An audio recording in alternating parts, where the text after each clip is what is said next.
The world is facing a convergence of global crises, intensified by the inrush of the COVID-19 pandemic that has exposed the fragility of the response mechanisms at all levels of governance and demanded actions and initiatives that can reduce the impacts of non-military threats as climate change, food, water, energy insecurity, inequality, natural disasters, among other issues, on populations, countries, and regions of vulnerability.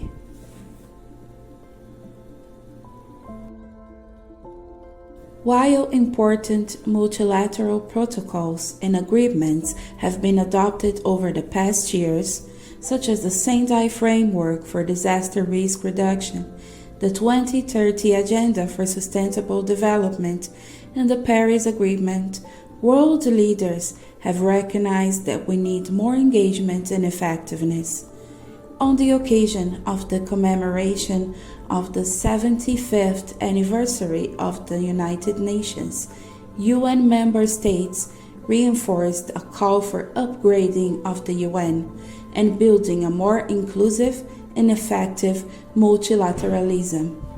This is a result of the perception that currently there is no global body with decision-making authority to tackle non-military global threats. The global governance system is currently very fragmented, with each agency dealing only with a narrow area of expertise.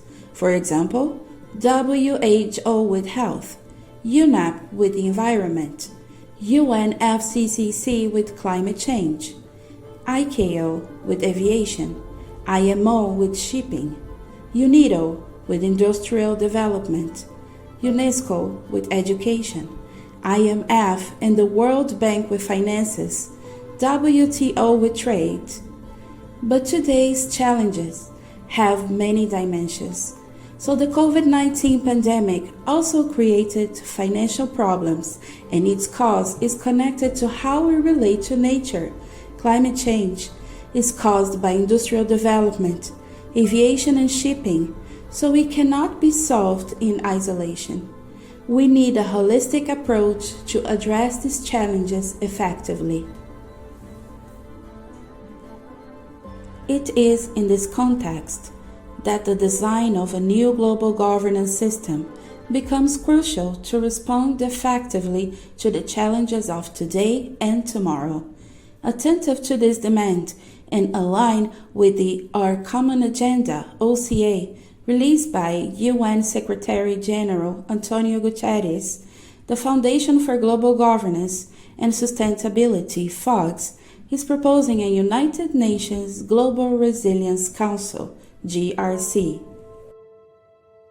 Georges, could you please briefly present the GRC proposal for us? FOGS has proposed the establishment of a Global Resilience Council as a UN Security Council for non-military threats. No vetoes. It's not about wars, but it is about a war of humanity against the real challenge that we're facing, all of us together: climate, pandemics, food and water insecurity, inequalities. Those things are not dealt comprehensively by anybody in the UN system or the global governance system, and that's what we want to establish, that we eventually come together to address those challenges. Why do we need a Global Resilience Council? Because there is no other body that deals with these threats to human security in a comprehensive way. We have a fragmented global system of specialized organizations, one dealing with climate change, the other with health issues, the other with financial issues, but they don't come together, and there is no monitoring of them working together to address comprehensively the big crisis. So we need that to coordinate the whole of humanity response to these challenges that affect us all. What would the GRC deal with? The GRC will deal with the crises that are not covered, are not addressed by any other body in a comprehensive way. We have the Security Council for military threats, and it has its problems with the veto power, and you see the wars that keep starting on our planet. Other agencies like the WHO deal only with health issues or the health aspect of this big crisis.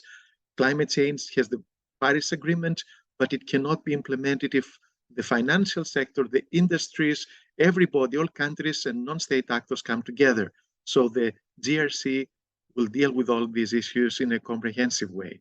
Who will be the members of this Global Resilience Council and how would they make decisions? The members of the Global Resilience Council would be countries again, like we have for the Security Council, the General Assembly, the other intergovernmental organs of the UN.